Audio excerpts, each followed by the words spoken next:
नमस्कार, स्वागत है आपका आदिशक्ति पीताम्बरा परिवार में। आज इस वीडियो के माध्यम से बात करेंगे कि कालिका कवच किस प्रकार सिद्ध करें। जो महाकाली है वो तंत्र की महादेवी कही गई है, क्योंकि माँ काली के बिना कोई भी तंत्र नहीं हो सकता है। कोई भी छोटी से छोटी सिद्धि या बड़ी से बड़ी सिद्धि भी माँ काली तक ही जाती है। इसका अर्थ है कि यदि आप पिशाचनी सिद्धि भी करेंगे, यानी जो गौण और तामसिक सिद्धि है वो भी यदि आप करेंगे, तो वो भी माँ कालिका के जो उग्र स्वरूप है उसके अंश तक जाएगी ही जाएगी।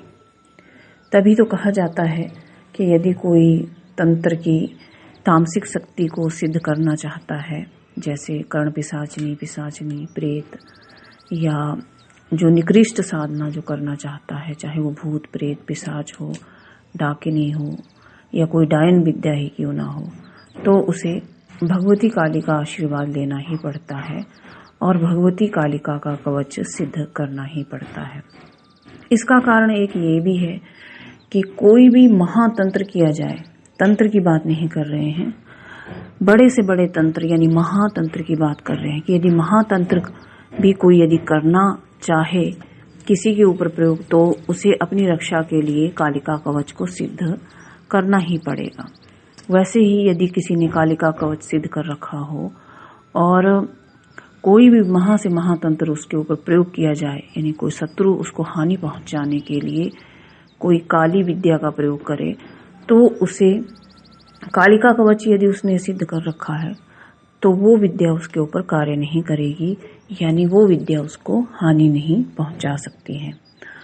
तो जो महाकाली है उसके वैसे तो कई स्वरूप हैं, दक्षिण काली है, महाकाली है, काली है, और जो काली भगवती हैं वही माँ स्वरूप में अपने बच्चों की रक्षा भी करती हैं।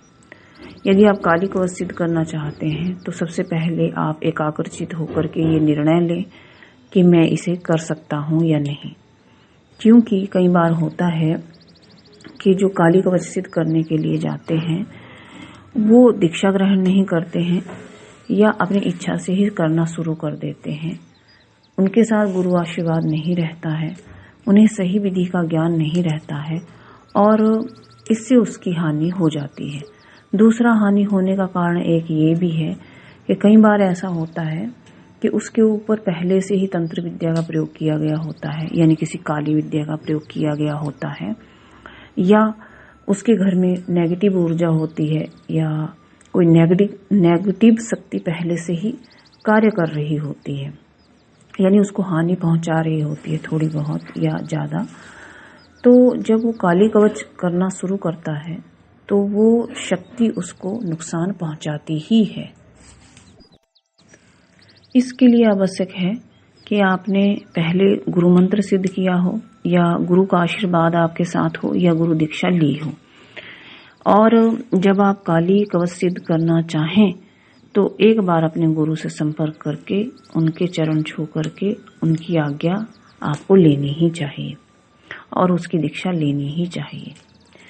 यदि आपके ऊपर या आपके घर के ऊपर या आपके बिजनेस में या कहीं भी बहुत अधिक तंत्र का प्रयोग हो रहा है या कोई आपके परिवार को नुकसान पहुंचा रहा है, तो उन्हें काली कवच सिद्ध कर लेना चाहिए। कवच एक प्रकार से आपके शरीर को पूरी तरह से रक्षा कर देता है, एक आवरण बना देता है जिससे फिर कोई भी काली शक्ति उसको भेद नहीं सकती है। सबसे पहले आप चौकी पर लाल या काला कपड़ा बिछाएं। अगर सौभाग्यवती स्त्रियां हैं तो आपको लाल कपड़ा ही बिछाना चाहिए। साधना में लाल वस्त्र या काले वस्त्र प्रयोग करने चाहिए। साधक चाहे तो लाल या काले वस्त्र प्रयोग करे, लेकिन यदि सौभाग्यवती स्त्री है तो लाल वस्त्र ही प्रयोग करने चाहिए। और इसमें आपका सब कुछ लाल या काला ही रहेगा। वैसे उचित रूप से इसका विधान तो काले से ही है, क्योंकि भगवती कालिका को यदि सिद्ध करना है तो हर चीज आपकी काली ही होनी चाहिए जो साधना से संबंधित है।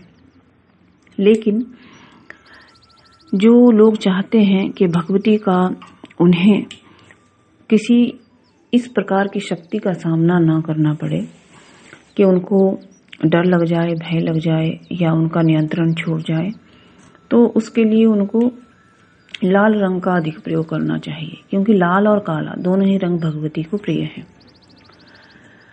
जब आप इसका जप शुरू करोगे तो सबसे पहले आपको इसमें तिल के तेल का दिया लगाना है या काली सरसों के तेल का दिया लगाना है। भगवती को काले फूल अर्पित करने हैं। काले फूल नहीं हो तो गुड़हल के फूल अर्पित कर सकते हैं। फूल सुगंधित होने चाहिए, आसपास का वातावरण सुगंधित होना चाहिए। साधक को एकाग्रचित होकर के ब्रह्मचर्य का पालन करते हुए भगवती कवच के पाठ प्रारंभ करने चाहिए। पाठ प्रारंभ करने से पहले गणेश जी का पूजन, गुरु मंत्र की माला कर लेनी चाहिए। उसके बाद आपको कवच पाठ आरंभ करना चाहिए। वैसे तो ये कवच 10,000 पाठ करने पर सिद्ध हो जाता है, लेकिन इसका विधान है कि 11,000 पाठ करना ही चाहिए काली कवच का। कारण इसका ये है क्योंकि कई बार होता है कि पाठ करते हुए ध्यान जो है साधक का भटक जाता है, मन में मलिन या इधर उधर के विचार आने शुरू हो जाते हैं, एकाग्रचित होकर साधक नहीं कर पाता है, तो इसके 11,000 पाठ आपको करने चाहिए। इसमें आपकी गुरु आज्ञा लगती है तो गुरु आज्ञा ले लेनी चाहिए। साधक को चाहिए कि ये जो पाठ है ये 41 दिन में पूर्ण कर लेने चाहिए। अगर स्त्रियां हैं और उन्हें मंथली पीरियड्स होते हैं तो वो 21 दिन की या 11 दिन का पाठ संकल्प ले सकती हैं। 1100 पाठ भी इनका किया जा सकता है। और उसके बाद भगवती कालिका के किसी भी मंत्र जो आपने अपने गुरु से लिया है उससे इसका हवन भी कर लेना चाहिए। हवन करने के बाद जब आपके हवन कंप्लीट हो जाता है तो तर्पण मार्जन करना चाहिए और उसके बाद आपको जो है कन्याओं को भोजन 9 या 11 कन्याएं होनी चाहिए, उनको भोजन कराना चाहिए। अगर आप 41 दिन का संकल्प लेकर इकट्ठे ही 11,000 पाठ करेंगे तो फिर आपको 11 कन्याओं को ही भोजन कराना चाहिए। और अधिक कन्याएं हो सकती हैं लेकिन कम नहीं होनी चाहिए, यानी 3, 5, 7 या 9 नहीं होनी चाहिए, कम से कम 11 होनी ही चाहिए। जब आप इस कवच को सिद्ध कर लेते हो तो जब भी आपको कहीं बाहर जाना हो या घर में प्रतिदिन इसका एक बार पाठ करने से ही आपके शरीर को ये सुरक्षित कर देता है। और ये भी देखा गया है कि ताम्र पत्र पर आप इस कवच को खुदवाकर यदि गले में धारण कर लेते हैं तो आपको इसके दोबारा पाठ करने की आवश्यकता नहीं रहती है। जब तक आपके गले में जब तक ये रहता है तब तक आपकी सुरक्षा स्वयं भगवती साक्षात होकर के ही करती है। अगर आप चाहें तो काली कवच गले में भी धारण कर सकते हैं। और ये काली कवच आप हमारे यहाँ से भी मंगा सकते हैं, लेकिन ये चांदी में बन के आता है, ताम्रपत्र पे नहीं। और जो लोग इसके फायदे जानते हैं उन्हें तो मालूम ही है कि ये कितना शक्तिशाली होता है।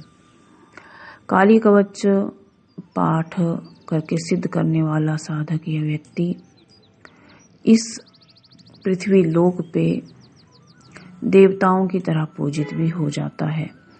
और कोई भी गंधर्व, किन्नर, राक्षस, साधारण भूत, प्रेत, पिशाच, साधारण मनुष्य कोई भी उसे कभी भी हानि नहीं पहुंचा पाता है।